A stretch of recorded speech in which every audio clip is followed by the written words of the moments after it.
Orang.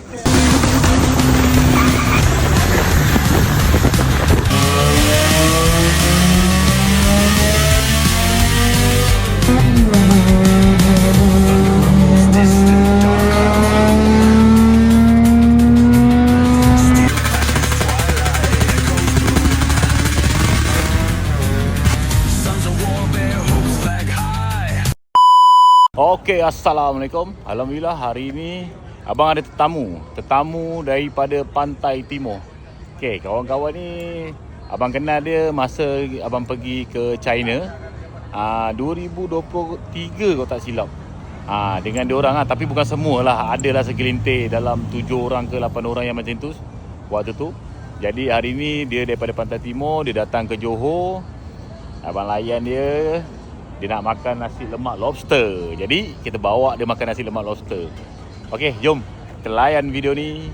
Yang mana kalau korang kenal, korang minat motor salah satu, korang komen. Okey?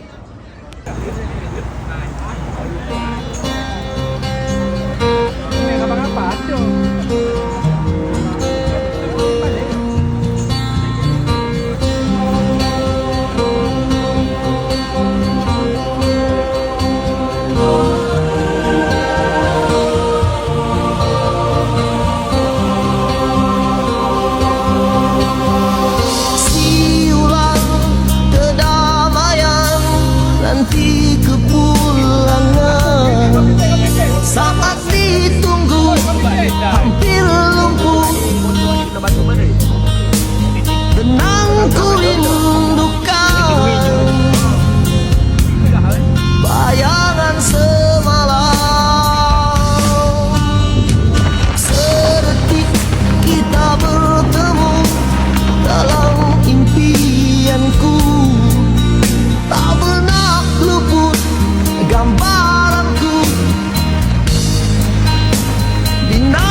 malam ni. Jadi kalau orang kasih kita orang okey.